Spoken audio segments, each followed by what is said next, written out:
नमस्कार दोस्तों, मेरा नाम अमन दुबे और आप सब देख रहे हैं हिंदुस्तान पोस्ट न्यूज चैनल। आज हमारे जो मेहमान हैं वो किसी पहचान के मोहताज नहीं है। अपने देशभक्ति और राष्ट्रभक्ति और अपने समाज सेवा से उन्होंने करोड़ों लोगों के दिल में अपनी जगह बनाई है। लेकिन कुछ झूठे आरोपों ने उन्हें समाज के सामने गिरने को मजबूर किया। उस समय की तत्कालीन सरकार ने उन्हें आरोपी ठहराया और उनके प्रति जो लोगों के दिल में प्यार स्नेह था उसे गलत साबित करने को मजबूर किया। जी हां, बात कर रहा हूं मालेगांव केस 2008 की। प्रज्ञा जी, कर्नल और उसके साथ ही 7 निर्दोष लोग, और उन्हीं 7 निर्दोष लोगों में हम सबके चहीते सुधाकर चतुर्वेदी जी, जिन पर आरोप लगे कि आप देशद्रोह का काम कर रहे हैं। आपके घरों में आरडीएक्स के निशान पाए गए हैं, कण पाए गए हैं। लेकिन ये सोचने में हमें उस समय की जांच ये मजबूर कर रही है कि ऐसे नेक व्यक्ति के घर में ऐसा कुछ हो सकता है क्या। जनता के मन में कई सवाल हैं, लेकिन 31 जुलाई 2025 उन सभी गलत सवालों पर एनआईए की विशेष अदालत ने सच का ठप्पा लगा दिया और उन सभी निर्दोषों को निर्दोष करार दिया। साधु जी, आपका बहुत बहुत नमस्कार हिंदुस्तान पोस्ट में। जी धन्यवाद, हरिओम। आप पर कई आरोप लगे। जी, आपकी सामाजिक जो शैली थी वो बिगाड़ा गया। आपकी राष्ट्रभक्ति को उस समय की सरकार ने बिगाड़ा। आपको हिंदू आतंकवादी भी कहा गया। तो आपने अपनी धार्मिक पहचान और देशभक्ति को कैसे बनाए रखा? ऐसा है कि हिंदू आतंकवाद, भगवा आतंकवाद का जो नारा दिया, मैं बताना चाहता हूं कि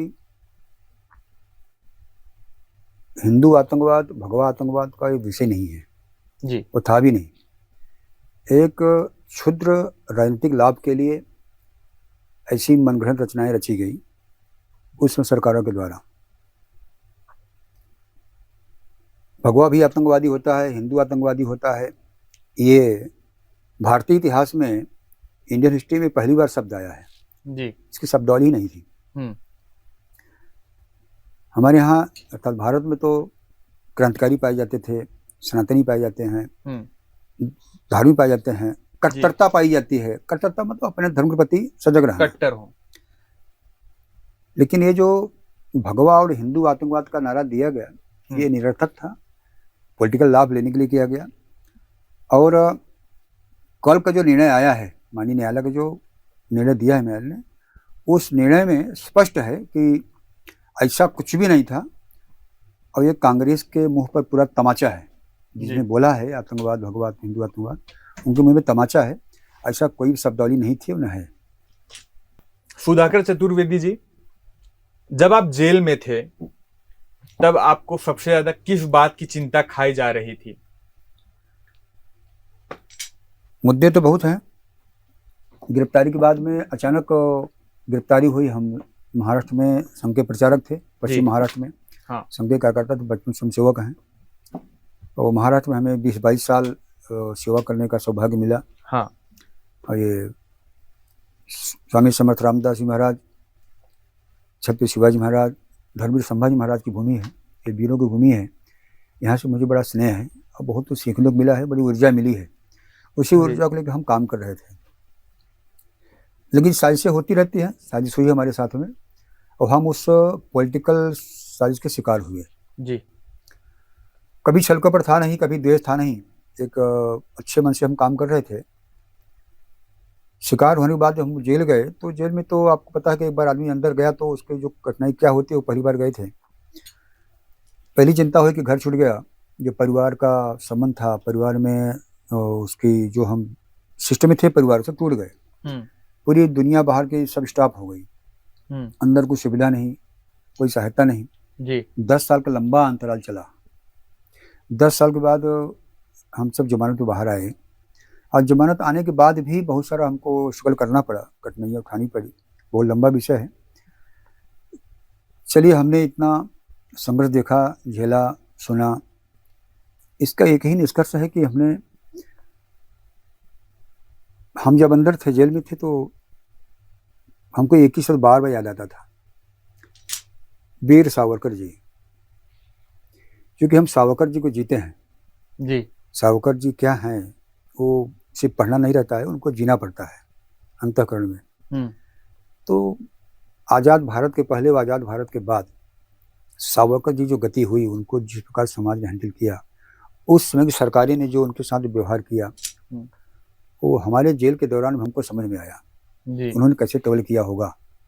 हमने जो यातनाएं सही, हमने जो भोगा, वो तो बहुत कम है उनके बहुत। उसमें अंग्रेज गवर्नमेंट थी, अंग्रेज सरकार थी, वो क्रूर हुआ करते थे अंग्रेज जी। उनके साथ जो इतना दीगे होगी अंडमान में, काला पानी में, वो शब्दों में नहीं है। तो उनके मुकाबले तो ये कुछ भी नहीं है। ऐसा समझ के हम जेल में बहुत आराम से समय गुजारते थे कि सावरकर जी हमारे जो आइडियल है, वो इतना बड़ा कष्ट झेल के जगह निकल गए तो हम भी निकल जाएंगे। तो जेल एक ऐसा जगह है कि वहाँ पर सब कुछ टूट जाता है, सारी व्यवस्था टूट जाता है। हमने बड़े गैंगवार देखा, बड़े माफिया देखा, बड़े गुंडे देखे, अच्छे शरीफ भी देखे, सबको टूटते हुए टूटते हुए हमने देखा है जेल में। जी। लेकिन ईश्वर कृपा है कि हम लोग जेल में टूटे नहीं, खड़े रहे। हमने जेल में भी बहुत सारे मतलब सुधार काम किए हैं। वहाँ पर योगा किया हमने, योग में डिप्लोमा किया हमने जेल से। 9000 कैदियों को हमने योगा सिखाया जेल में, कई जेलों में योगा सिखाई हमने खुद सीखा, कई सारे हमने वहाँ पर अभ्यास किए। तो कई एक उपलब्धियाँ भी हैं जेल की। जेल इतनी बुरी जगह नहीं जितना लोग सोचते हैं। जेल तो बदनाम है, जेल तो बदनाम है। एक्चुअली जेल में जाने के बाद जो परीक्षा होती है, वो एक परीक्षा होती है, उसके ऊपर जो बाहर आ गया तो उसकी अलग ज़िंदगी होती है। लेकिन हम लोग ऐसे केस में थे कि आतंकवादी केस में थे। अब आतंकवाद का सिक्का लगा था, तो लोगों को देखे नज़रिया अलग था, समाज हमको अलग नजर दिखता था, कोई बात नहीं करता था, सब डरते थे, वीआईपी सुरक्षा थी। जेल से आने के बाद भी हम जो स्ट्रगल किया 7-8 साल, अभी समाज की जो नज़रिया है देखने की, मिलने की, सुनने की, वो बड़ा चिंताजनक है। अच्छे अच्छे हिंदूवादी, अच्छे अच्छे कार्यकर्ता, अच्छे लोग मिलना नहीं चाहते थे, बात नहीं करते थे, लोग फ़ोन नहीं करते थे। अभी ऐसे लोगों का फ़ोन आना शुरू हो गया है जी कि आप कहाँ हैं, क्या कर रहे हैं। तो जो उस समय आपसे दूरियां बना रहे थे, आज तक तो वो मिले नहीं, आज उनका फ़ोन ही नहीं मिला हमें, वो हैं कहाँ पे, लेकिन आज मिल रहे हैं। तो ये उनके प्रति हमारी घृणा नहीं है, लेकिन चिंता का विषय है कि आने वाले समय में जो हिंदूवादी के विचारशील होंगे, वो काम कैसे करेंगे, आधार क्या होगा काम करने का। अगर समाज इतना निगलेक्ट है, इतना नेगेटिव है कि हम इतनी गलत धारणा बना लेते हैं किसी के प्रति, तो आगे लोग काम कैसे करेंगे, चिंता का विषय है। जी। चतुर्वेदी जी, आप उत्तर प्रदेश से आते हैं, आपका महाराष्ट्र में आना कैसे हुआ, आप नासिक में कैसे आए, और जब ये केस हुआ उस समय के एक एटीएस ऑफिसर थे, शेखर उनका नाम है, वागड़े, शेखर वागड़े, उन्होंने आरोप लगाया था, झूठे आरोप लगाया था कि आपके घर में आरडीएक्स के कुछ कण मिट्टी में मिले। तो इस पर आप कैसे देखते हैं और क्या कहना चाहेंगे? हम बचपन से संघ के स्वयंसेवक हैं, और उस समय में किसी बिजनेस के पर्पज से हम पूना में आए थे। हम पूना में ही कार्यकर्ता बने, पूना में हम 8-9 साल रहे। पूना में हम एक नगर में रहते थे, करबे नगर है, वहाँ पर संघ की जिम्मेदारी मिली, जिम्मेदारी को काम करते थे। धीरे धीरे हम इच्छा हुई कि प्रचारक जाना है, निकल के प्रचारक, हमको नासिक जिला मिला, हम नासिक नगर प्रचारक बन के आए थे। और ये जो वीर सावरकर जो गांव है भगूर, भगूर में हमारा निवास था। तो देवलानी कैंप में हमारा रूम था, हम जहाँ रहते थे। और जहाँ ये बमलाट हुआ है मालेगांव, वो नासिक एक तहसील है। प्रचारक नाते वो मालेगांव में इधर कभी जाना होता संघ कार्यक्रम वजह से। यही तो पता चला पूरी साजिश तो है, लेकिन साजिश इन्होंने इतनी लंबी साजिश करेंगे, इतनी घिनौनी करेंगे, इतनी क्रूरता करेंगे, अंदाजा नहीं था जी। क्योंकि सच को हाथ पैर नहीं होते हैं, सच भाग नहीं सकता जी, सच हमेशा पकड़ा जाता है। तो चूँकि उसको पकड़ने में इतना लंबा समय गया, अब इसको पकड़ने वाले एजेंसियां हैं, पुलिस है, सरकार है, वो निष्क्रिय थे या निगलेक्ट थे, अलग बात है, लेकिन पकड़ गया। एक्चुअली उसमें जो सरकारें थी उनका एक ही टारगेट था, हिंदुत्व को बदनाम करना, भगवा को बदनाम करना जी। और संघ को घेरना और संघ में बैन करना। उसको मिला कि इतनी भूमिका थी। हम लोग तो सारी शिकार हुए हैं, हम लोग तो प्यादे थे, हमारा कोई किसी दुश्मनी नहीं थी, कोई मारधाड़ नहीं किया। हमारे पास हमारे पूरे देश भर में, पूरी जिंदगी में कोई एक सामान्य केस नहीं है, एक FIR नहीं है पूरे देश भर में। और ATF पूरा देश खंगाला हुआ है NIA ने, हमारे कहीं FIR है, कहीं नहीं मिला उनको। ये ओनली वन एक केस है, मालेगांव केस हमारे ऊपर। तो शेखर बागड़े ने आपको कैसे फंसाया? 23 अक्टूबर 2008 को हम नासिक में थे और उनका हमको जो हमारे जान पहचान थी, उनसे पहचानते थे उनको। अच्छा। हमने उनको, उन्होंने हमें मिलने के लिए बुलाया और देवलाली कैंप में हमने गाड़ी मोटरसाइकिल से गए, हमारी वो डिस्कवर बजाज मोटरसाइकिल थी, एक पेट्रोल पंप पे खड़ा किया हमने और सामने पान दुकान पे खड़े थे। हाय हेलो हुआ, नमस्कार हुआ, सर कैसे क्या, बोले आइए कोई आपसे कुछ बात करना है। वो गाड़ी पास ले गए, उनका एक कांस्टेबल कोई था, हमको धक्का मार गाड़ी में बिठा दिया। हम समझ गए कुछ मामला गड़बड़ है। तो पेपर वगैरह सुना था कि मालेगांव ब्लास्ट में साथी प्रज्ञा साहब ठाकुर वगैरह कर इंक्वायरी हो चुकी थी, पकड़े जा रहे हैं, तो सुना था। अब हिंदूवादी होने नाते में हम चिंता रहती, भाई हिंदूवादी हिंदू पकड़ा तो हलचल होती है। वो बयान वगैरह हुआ नासिक पुलिस स्टेशन में, हमको वहाँ से 2-2.5 बजे लेके आए बम्बई।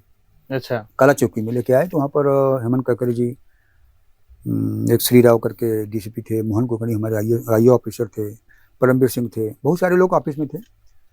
लाए वहाँ पर, फिर वहाँ पर मारधाड़ शुरू हो गया, बयान शुरू हो गए, रात भर मारधाड़ चला। वहाँ हम 6-7 दिन हमको रखा कस्टडी में लीगल। आपके साथ और कौन कौन था? हम अकेले आए थे, अकेले अकेले आए थे। तो बहुत सारी मार हुई, टॉर्चर हुआ, टॉर्चर में करीब 6-7 दिन कंटिन्यू टॉर्चर हुआ। तो एक संगठन था अभिनव भारत, वीर सावरकर जी का संगठन है, 1904 में शुरू किया था और 50 के बाद उन्होंने बंद कर दिया था उसको। तो कुछ लोगों ने कुछ फिर चालू किया था, हम लोग उससे जुड़े थे, क्योंकि संघ प्रचारक थे, किसी और संगठन से हमें जुड़ना स्वाभाविक नहीं था। लेकिन बहुत सारे संगठन तो जुड़ के हम काम करते थे। बोले तेरे साथ कौन कौन था? हमको ब्लास्ट के बारे में इतना अंदाजा नहीं था कि उससे पूछ रहे। तो हमने जो हमारे साथी काम करते थे अभिनव भारत, हम नाम बता दिया उनका। से मेजर उपाध्याय जी हैं, साथी प्रज्ञा ठाकुर हैं, कुलकर्णी हैं, हम साथ काम करते हैं। तो उनको लगा कि मालेगांव ब्लास्ट में जो थे उनका नाम बता रहा है। ठीक। उन्होंने सबका नंबर लिया, हमारे मोबाइल जमा थे उनके पास में, सबको टेस्ट किया और एक हफ्ते में सबको उठा लाया। तो ऐसा हुआ कि हमने सबका नाम बताया, क्योंकि हम उनका इंटेंशन अलग था और हमारा बताने का नजरिया अलग था। हमको 8 दिन कस्टडी रखा काला चौकी में, कहीं नाम नहीं गया हमारा, कोई ओपन नहीं हुआ। हमको जब थक गए, कुछ मिला नहीं, तो हमको ला के रखा माटुंगा पुलिस स्टेशन में, हमारे पर वेपन केस में डाल करके, हमारे केस करके भेज दिया हमको थाना जेल जी। हम चूँकि हम अलाइव के लिए काम करते थे, लोकल एजेंसी है, MI है, मिलिट्री इंटेलिजेंस, उसमें काम करते थे हम IB के लिए। तो हमारे पास MOD का एक पास था, मतलब डॉक्यूमेंट था, आइडेंटिटी कार्ड था। उस कार्ड को उन्होंने फेक पास बताया। अच्छा। उस पास के आधार पर, एक वेपन के आधार पर हमारा केस किया कि पास लेकर दादर स्टेशन घूम रहा था मैं। अच्छा। वो पास आज भी जमा है पुलिस स्टेशन में, माटुंगा में, वो केस भी बाकी है। पूरी फ्रॉड केस है। तो आश्चर्य बात वाली है कि वो पास देखने के बाद भी उनको पता नहीं चला कि पास किसका है, ओरिजिनल है कि डुप्लीकेट है। हाँ। वो पास फेक पास है, इस सूची के आधार पर माटुंगा पुलिस केस बनी है और थाना जेल में 10 दिन रहा मैं। वो केस पेंडिंग है, क्योंकि उस केस का मुख्य आधार है यही है, पेपर हमारे पास था ही नहीं। हाँ। उसका कोई पंचनामा नहीं है, फर्जी वकील किया, फर्जी जमानत किया हमारा वगैरह। वो केस हमको थाना में जाला और 18-19 नवंबर को हमारा फिर से ताबा लिया नार्को के लिए। हमारे नार्को किया बंगलोर और अहमदाबाद 2 बार, उसमें कुछ भी नहीं है। उस नार्को के बाद फिर हमको इन्होंने 21 नवंबर को ताबा लिया हमारा मालेगांव ब्लास्ट में जी। 22 नवंबर को हम कस्टडी में आए, 22, 23, 24, 26 नवंबर जो हमला हुआ 26 का, हम कस्टडी में थे, हम लॉकअप में थे, भोईवाड़ा लॉकअप में थे हम। वो हमारे सामने सारी घटना घटी है। अच्छा। तो कसाब के आना, इधर आना, ये सब होना, तो हमारे सामने घटना घटी थी। तो 26 उसी में हुआ। तो हम लोग चिंता में थे, अगर साला पकड़ने गए होते 26 हमारे नाम आता। हाँ। अगर मालेगांव हम पकड़ने गए होते तो 100% हम लोग जो बुरखा उरखा डाल डुल के और इनकाउंटर कर देते। अच्छा। तो इस तरह से हमारा स्ट्रगल हुआ, हम केस में आए मालेगांव केस में। तो ये माटुंगा केस प्लस वहाँ से घूम के मालेगांव केस, हमारी लीगल मतलब कस्टडी। कई सारे केसों में आपको घुमा घुमा घुमा कर आप लोगों का ही नाम, आपका नाम आ रहा था। और इस बीच में हमको कई जगह पर बाई प्लेन हमको अच्छा ले गए। अच्छा चार्टर प्लेन से बुक किया, charter plane, 7 seater charter plane था। और करीब एक 19-20 एयरपोर्ट पे ले गए। देश अच्छा के बहुत सारे एयरपोर्ट पे हमको ले गए, जहाँ जहाँ बम ब्लास्ट हुए थे बहुत सारे लोगों द्वारा, कुछ मुसलमानों द्वारा, कुछ जैसे द्वारा, वहाँ ले गए हमको। तो हमने सूचना अधिकार के अंतर्गत हमने बस से जानकारियाँ मंगाई कि प्लेन किसका था, किसने बुक किया था, सवारी कौन कौन थी, सब हमारे पास डिटेल आया है, कोर्ट में लगा हुआ है। अच्छा जो जो ऑफिसर हमारे साथ गए थे सबका नाम है। हमारा नाम संग्राम सिंह करके ले गए थे। अच्छा संग्राम मैं सिंह। संग्राम सिंह। आज तक संग्राम सिंह नाम का आदमी कोई है ही नहीं। हाँ आरटीए मांगा हमने, तो भी हमारे कागज लगा हुआ है कि हमको किस ले गए, उस प्लेन का खर्चा किसने किया, उसका चेक किसने किया, पेमेंट किसने किया, को मालिक कौन है, उस सारी डिटेल हमारे पास में है। तो उस प्लेन का मालिक कौन निकला और कौन खर्चा कर रहा था इस साजिश के उस पीछे? प्लेन का मालिक है सिंगापुर का, अच्छा सिंगापुर कंपनी है। उस प्लेन में 2 लोग पार्टनर हैं। एक तो हमारे जो उसमें एडिशनल एसपी सीपी थे परमवीर परमवीर सिंह, सिंह। उनकी पत्नी उसमें पार्टनर हैं। अच्छा और सुप्रिया सुले जी, शरद पवार जी की जो बेटी हैं, ये 2 पार्टनर हैं उस कंपनी में। अच्छा तो सीधा सीधा ये फोकस जाता है कि वो प्लेन किसका है। हाँ मतलब शरद पवार से अपने पैसे से लगा करके हमको घुमा रहे थे। तो शरद पवार से हमारे कोई दुश्मनी थी नहीं, नहीं कांग्रेस में दुश्मनी थी नहीं, हमको कोई जानते, छोटा मोटा कार्यकर्ता था। तो इनका टारगेट संघ था। मैं परप्रांतीय था, भाषा जानता नहीं था, कुछ टूटी फूटी मराठी बोलता था। तो इनका सीधा टारगेट हिंदुत्व था, हिंदू था, और भगवा के नाम से हमारे संतों महात्माओं के द्वारा आक्षेप किया जाता था, यह उनका आरोप था। और कुल मिला के संघ टारगेट था। हम लोग तो बलि बकरा थे, हम लोग तो माध्यम बनाए गए थे। अच्छा महाराज जी, एक समय आया कि जब आपको अदालत ने जमानत देने के लिए स्वीकारी भरी। उस समय आपने कहा कि मुझे जेल में ही रखो, मुझे जमानत नहीं चाहिए। ऐसा क्यों आपने उस समय बयान दिया था? क्योंकि हम लोग जब नए नए गए जेल में गए, तो उसके बाद मौका लगा, मौका टूटा तो लोग निकल जाएंगे। लेकिन जिस तरह से एक्टिविटी हुई, जिस तरह से हम याचिका हमारी पड़ी, कर्नल पुरी साहब की, साध्वी प्रज्ञा सिंह की, समर कुलकर्णी की, सेशन ने कैंसिल किया, हाई कोर्ट ने कैंसिल किया, सुप्रीम कोर्ट से वापस आए, लगा हम लोग नहीं छूटने वाले हैं। जो सरकारी दोनों जगह इनकी थी, कांग्रेस की थी, नहीं छूटने वाले हैं। क्योंकि हमारी याचिका पड़ती थी हाई कोर्ट में, वो हाई कोर्ट के जज रातों रात चेंज हो जाती थी, बदली हो जाती थी। अच्छा तो बहुत सारे उदाहरण है इसके, इसलिए हम लोग निराश हो गए थे, हम बाहर निकलने वाले हम लोग नहीं हैं। तो हमारे एडवोकेट संजीव पुनाकर जी ने बिल लगाया था। हमने अनुरोध किया जैसे कि साहब हमारा बिल आप कैंसिल कर दीजिए, हम बाहर नहीं जाना चाहते, क्योंकि बाहर दुनिया कोई था ही नहीं। घर से दूरी हो गई थी, घर टूट गया था, पिताजी देहांत हो चुका था, बहुत सारी समस्या आ रही थी। परिवार से 9 साल 10 साल कोई यहाँ आया ही नहीं मिलने के लिए, इतना दूर भी था। मुंबई कहाँ है पता नहीं है, पूरा समाज डरा हुआ था, पूरा परिवार सीधा से डरे हुए थे, कब गिरफ्तारी करें, कोई कहाँ फंसेगा। उसमें मीडिया का, उसमें भगवा आतंकवाद की थ्योरी करने में मीडिया का बहुत बड़ा योगदान है। ये विषय अभी छूटा हुआ है, इसको बताना है कि भारत के मीडिया देश का चौथा स्तंभ है संविधान के द्वारा। जो थ्योरी गढ़ी गई हिंदू आतंकवाद, भगवा आतंकवाद, इस थ्योरी को मजबूत करने में, प्रचार करने में भारतीय मीडिया का बहुत बड़ा योगदान है। मीडिया ने एक तरफा चलाया हुआ है, मीडिया ने एक तरफा चलाया हुआ है। हाँ। उसमें बहुत सारी न्यूज हमारे पर कटेंगे पेपर के, बहुत सारी न्यूज हैं, हिंदू आतंकवादी, भगवा आतंकवादी, आतंकवादी पकड़े गए, ऐसा सारी मीडिया ने कहा है। तो एक बड़ा चिंता का विषय है कि जिसकी सरकार आएगी वो ऐसा मीडिया काम करेगी। मीडिया निष्पक्ष होना चाहिए, जांच होनी चाहिए, तह तक जाना चाहिए, कोई जानना चाहता ही नहीं है। तो बड़ी निराशा थी। हमारे साथ स्वामी जी थे, कर्नल साहब थे, सभी निराश थे, लेकिन परमात्मा में भरोसा था कि हम लोगों ने गलत किया नहीं है तो न्याय मिलेगा हमारे साथ में। लेकिन 2 बार बिल सर ने लगाया और 2 बार बिल में कैंसिल किया, हमको बिल नहीं चाहिए जी। तो कैसे पहली बार है कि जज हम जैसा पूछे थे कि आप बाहर क्यों नहीं जाना चाह रहे, लोग बेल लगाने के लिए अर्जी करते हैं, हम बेल कैंसिल करने की अर्जी करते थे। अच्छा, हमको बाहर नहीं जाना है। हाँ। क्योंकि हम बाहर दुनिया भूल चुके थे, क्योंकि समाज स्वीकार नहीं करता है। क्योंकि हम पुराने जो हमारे क्रांतिकारी हैं, जैसे सरदार भगत सिंह हो, आजाद शंकर आजाद हो, सुभाष बाबू हो, चाहे वीर सावरकर जी, हम बहुत अच्छी तरह इनके पढ़ा है, हमने बहुत डीप में अध्ययन किया है। इन लोगों ने जो स्ट्रगल किया है, आज तक पूरे भारत में जितने भी क्रांतिकारी परिवार हैं सही सलामत नहीं है। एक भी क्रांतिकारी परिवार भारत के मुख्य धारा में नहीं है, भारत के मुख्य धारा में नहीं है, न तो सामाजिक काम में है, न तो पॉलिटिकल काम में है। इसका कारण क्या है? आप भगत सिंह परिवार ढूंढ लो, आप इनका राम प्रसाद बिस्मिल परिवार ढूंढ लो, आप अशफाक उल्लाह परिवार ढूंढ लो, आप सुभाष चंद्र बोस का परिवार ढूंढ लो, आप वीर सावरकर का परिवार ढूंढ लो, आप भारतीय राजनीति इतिहास में कहीं भी मुख्य धारा में नहीं है। तो ऐसा क्यों, अभी समझ में आ रहा है। अच्छा, उन्होंने जो स्ट्रगल किया है उस समय, अब सरदार भगत सिंह तो फांसी चले गए। हाँ, हमें ऐसा लगता है, व्यक्तिगत आक्षेप नहीं है, तो एक क्रांतिकारी हैं, बड़ा सम्मान है, लेकिन सरदार भगत सिंह का गलत कदम था। भगत सिंह जी के परिवार के लिए समाज ने क्या किया? वो आज परिवार कहाँ है? आज पंजाब में भगत सिंह का परिवार मुख्य धारा में है क्या? नहीं है। आज हम भगत सिंह को भूल चुके हैं, आज हम चंद्रशेखर आजाद जी को भूल चुके हैं, आज हम सुभाष बाबू को भूल चुके हैं, आज हम वीर सावरकर जी को भूल चुके हैं। सब किताबें बंद है जी। हम लोग भी किताबें बंद हो जाएंगे। ये ज़्यादा दिन समाज याद नहीं रखेगा, ये समाज जो है ज़्यादा दिन याद नहीं रखने वाला है, क्योंकि हमको इतिहास से सीख मिली है। ये सब सोच के हम जेल में निश्चिंत थे, कभी हमारा कोई नहीं है, परमात्मा के अलावा कोई नहीं है। लेकिन कहीं न कहीं एक आशा किरण थी। सुप्रीम कोर्ट में बेंच बनी, आदेश हुआ, NIA कोर्ट बनी, NIA ने भी 4-5 साल इंक्वायरी किया, कोई रिपोर्ट नहीं दिया। हाँ, ये तो भगवान कृपा से हिंदूवादी सरकारें बनी। 1414 में मोदी जी आए, यहाँ सरकारें बनी, मोदी जी आए, चक्र घूमा, वही एजेंसियाँ सक्रिय हो गई, वही काम करने लगी।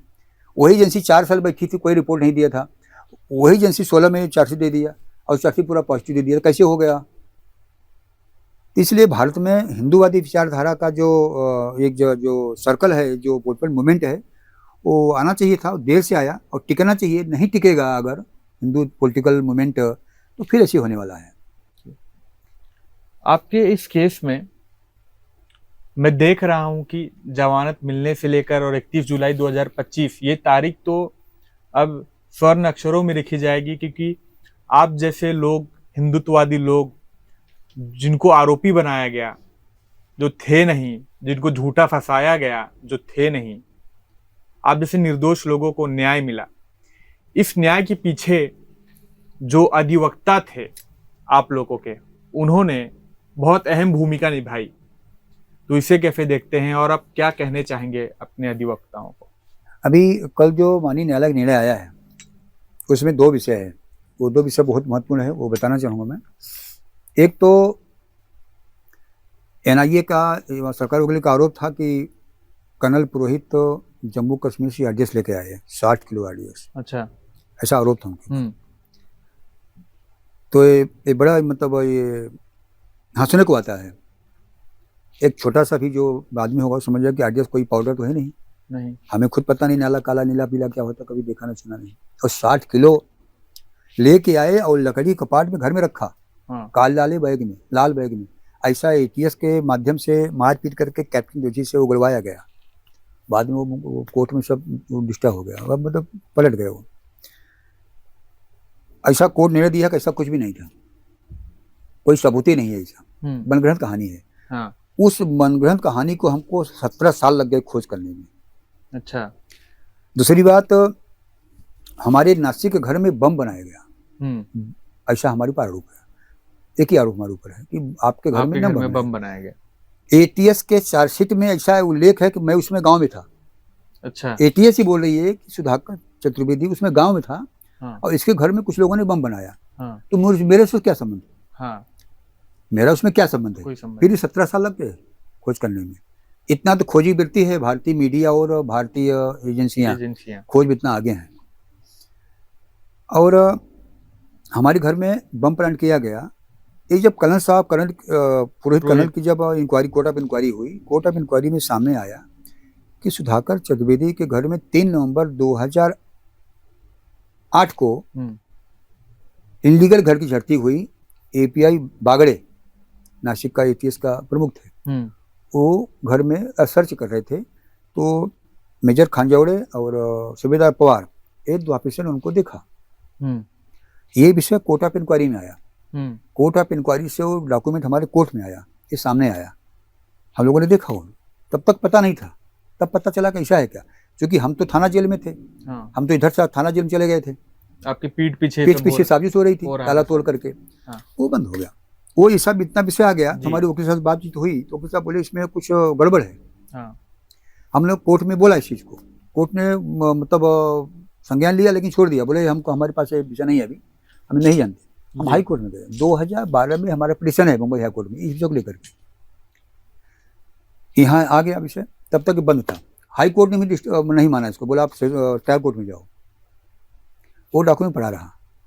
जब एनआईए ने इंक्वायरी शुरू की 2011 में एनआईए ने इसको केस को लिया, तो जब 2016 में एनआईए की रिपोर्ट आई, चार्जशीट आया, उस चार्जशीट के पेज नंबर 40 और पैरा नंबर 3 में ऐसा स्पष्ट उल्लेख किया है कि सुधाकर चतुर्वेदी के नासिक के घर में एटीएस के ऑफिसर एपीआई बागड़े ने बम प्लांट किया। अच्छा। मैं हिंदी बता रहा हूँ, अंग्रेजी में एकदम उसका ट्रांस बता रहा हूँ आपको। अच्छा। स्पष्ट उल्लेख है, एपी बागड़े ने ये सबको फंसाने के प्लांटिंग किया। अच्छा। वो चार्जशीट में आया, उसको समझने में न्यायालय को 8 साल लग गए।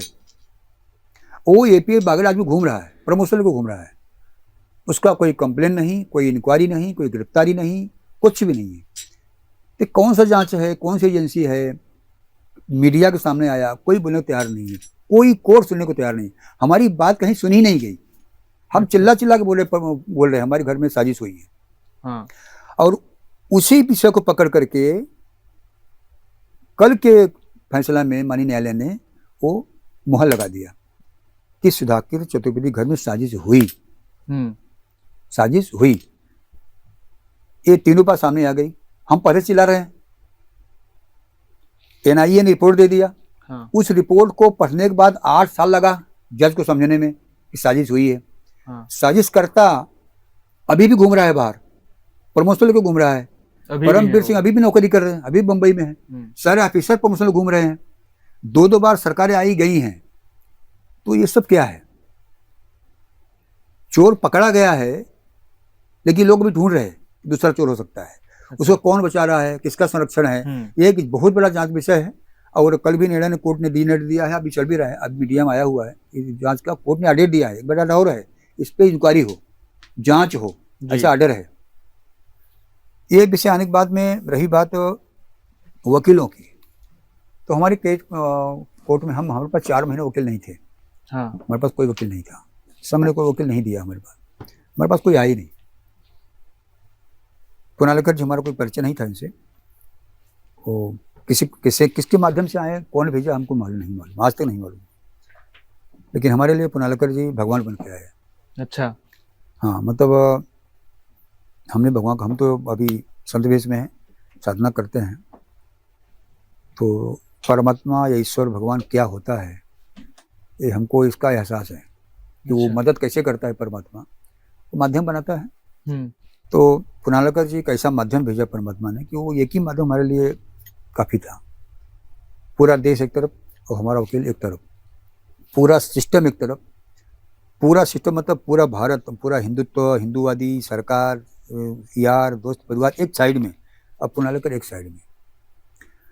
उनका जो संघर्ष है हमारे केस को लेकर के, चूँकि उनके ऊपर गौरी लंकेश का केस है, दाभोलकर केस है, कलबुर्गी केस है, मालेगांव केस है, 2006 केस है, आसान बाबू के सारे केस में वो वकील थे, सब लड़ रहे, अकेले लड़ रहे थे वो।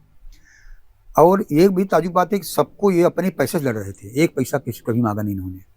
ये जैसा इसे बोल सकते हैं कि आपके अधिवक्ता कुणालकर जी हमारे लिए वरदान साबित हुए, हमारे वरदान करने के लिए भगवान ने उन्हें भेजा और आज तक हमारे साथ लड़ रहे हैं, आज तक खड़े हैं। खुद जेल गए, सीबीआई इंक्वायरी हुई, सीबीआई दाभोलकर के पकड़े गए, अरेस्ट हुए, जेल में रहे, फिर जमानत हुई, क्लीन चिट हुई, लेकिन उन्होंने हमें कभी छोड़ा नहीं। हमारा अंदाज है कि 40-50 लाख रुपया वो खर्चा कर चुके होंगे हमारे केस के पीछे। आज तक केस में उन्होंने एक पैसा हमको मांगा नहीं है। आज तक उन्होंने हमको 1 रुपये उन्होंने हमसे मांगा नहीं है, वो दिया ही है, क्योंकि हम कभी पैसे कमाए नहीं, कभी धंधा किया, नौकरी किया नहीं, पैसा था नहीं, हमने कभी से मांगा नहीं। लेकिन बगैर मांगे जब हम बम्बई में आए और रहने की, खाने की, आने की, जाने की व्यवस्था सारा उन्होंने किया है। ये बोलने का विषय नहीं है, वही वाहवाही नहीं है, लेकिन बताना जरूरी है समाज के लिए कि अगर हम हिंदूवादियों का जो समाज में जो काम करते हैं, जो चिंतन करते हैं, वो उनके हम साथ नहीं देंगे, हम काम नहीं करेंगे, उनके साथ करेंगे तो समाज टूट जाएगा, क्योंकि करने वाले बहुत कम लोग होते हैं, सब काम नहीं करते हैं। इसे समाज जो पॉजिटिव काम करने वाले उनके साथ खड़ा रहना चाहिए। ये संजीव पुनालकर जी एक बहुत बड़ा बेस्ट उदाहरण है और हमारे लिए तो आदर्श है वो, क्योंकि हमारा बड़ा सम्मान करते हैं और हमारे दिल में उनके लिए जो प्रेम है, जो स्नेह है, जो हमारी जो भावना है, वो हम शब्दों में व्यक्त नहीं कर सकते हैं।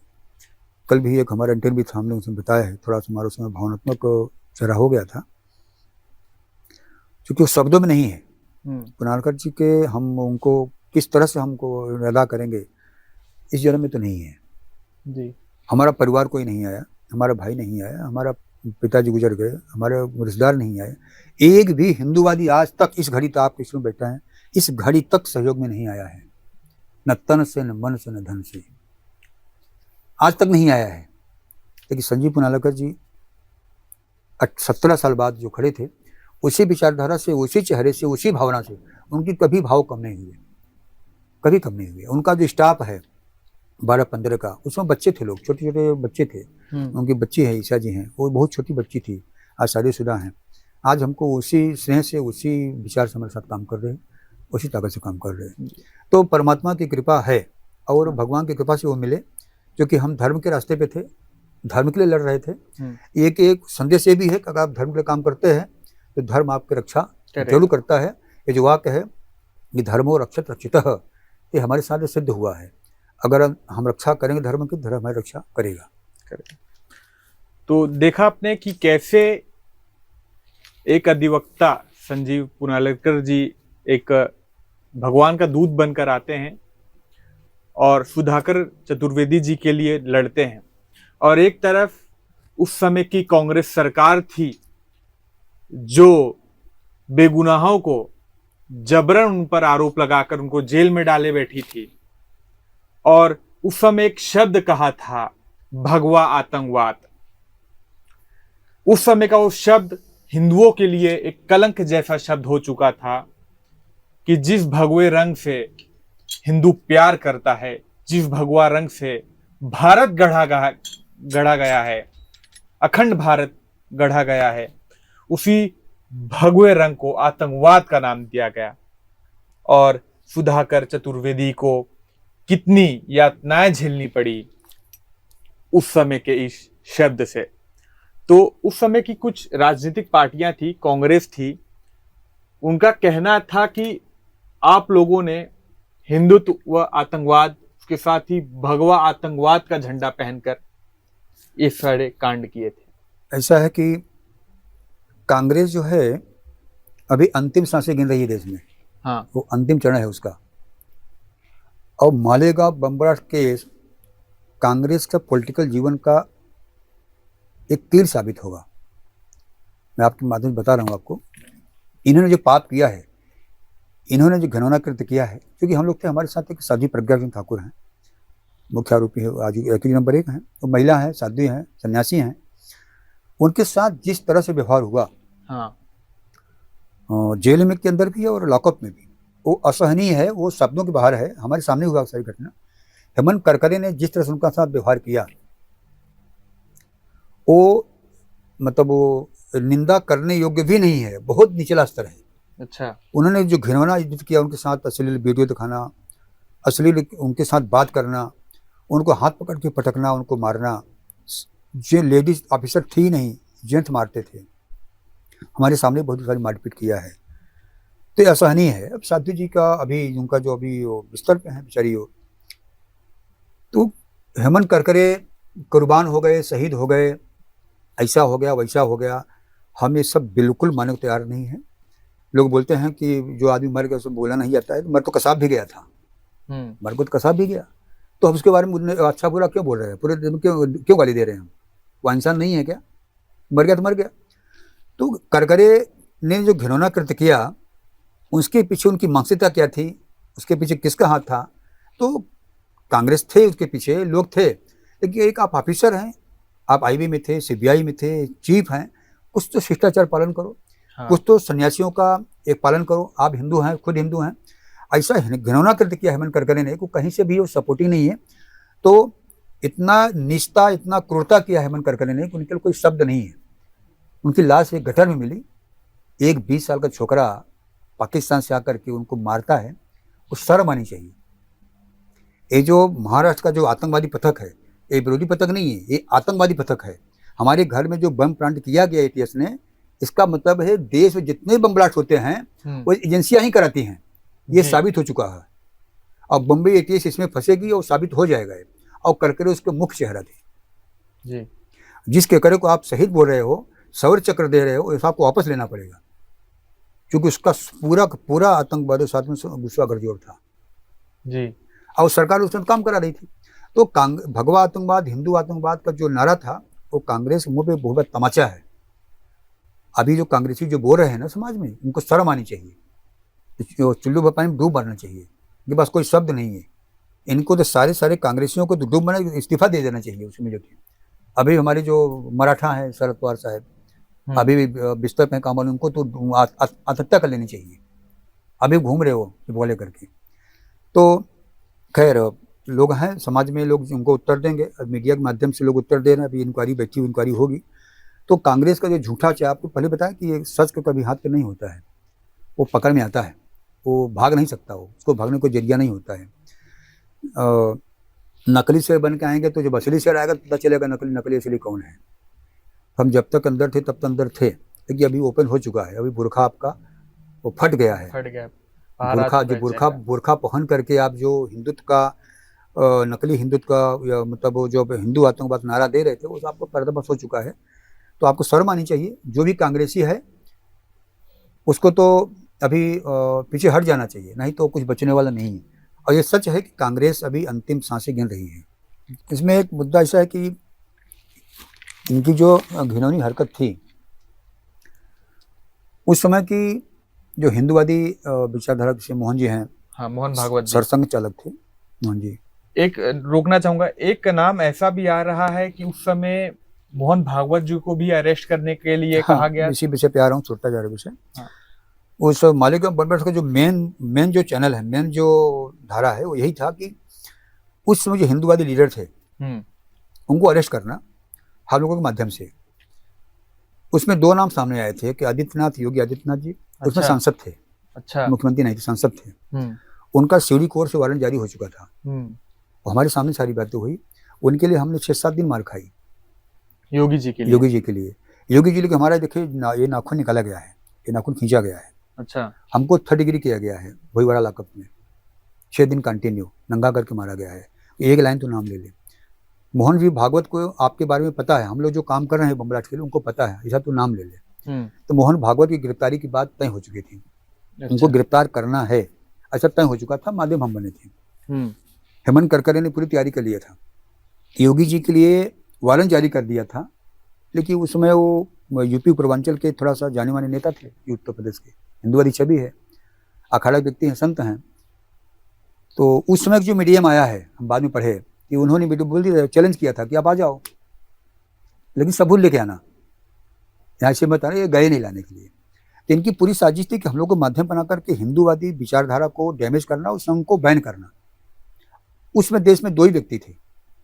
महाराष्ट्र में बाला साहब ठाकरे थे, उनके छू नहीं सकते थे। यूपी में योगी आदित्यनाथ जी थे, इधर संघ के मोहन जी थे।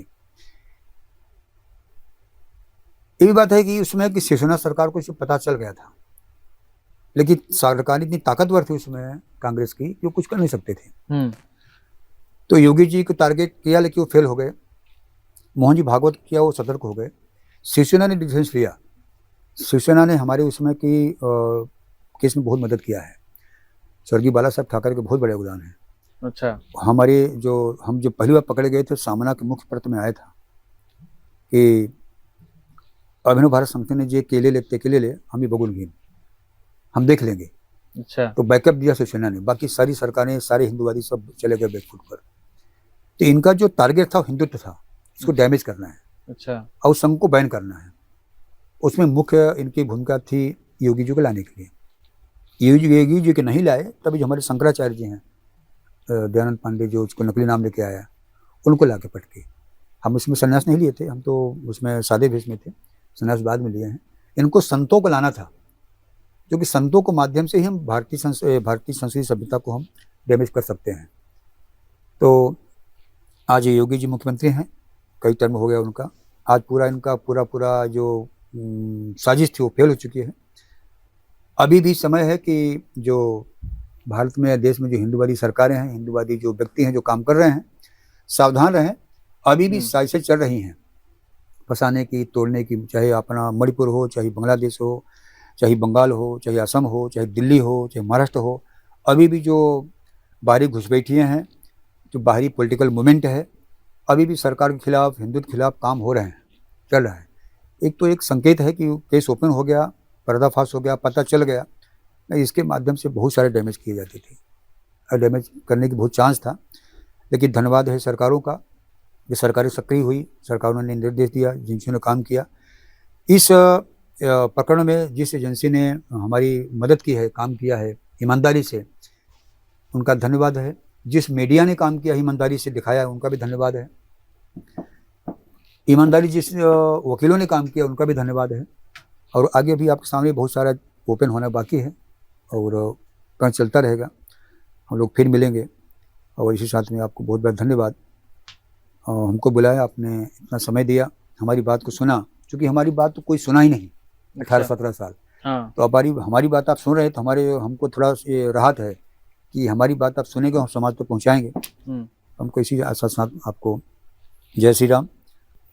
तो जैसे देखा आपने कि अखंड भारत में, अखंड हिंदुस्तान में जो हिंदू एकता का काम कर रहा है, जो हिंदूवादी है, उसे में कांग्रेस की उस समय की सरकार या कहें कांग्रेस के नेता किस तरह गिरा रहे थे और हिंदुस्तान को ही बदनाम कर रहे थे।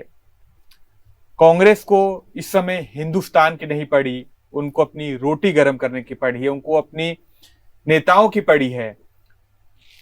अब यह सभी हिंदुओं के लिए एक मैसेज है कि जैसे हमारे सुधाकर चतुर्वेदी जी ने बताया कि ये समय है एक होने का, ये समय है अखंड भारत बनाने का। इसी के साथ आप सबसे अलविदा लेता हूं। यह वीडियो आपने अगर पूरा देखा होगा तो एक बार सुधाकर चतुर्वेदी के लिए जय हो का नारा जरूर लिखिएगा और मालेगांव केस में जितने भी हमारे निर्दोष साधु संत राष्ट्रभक्त को न्याय मिला है, उनके लिए कमेंट कीजिएगा और इस वीडियो को ज्यादा से ज्यादा शेयर करके देश दुनिया में पहुंचाइएगा। धन्यवाद।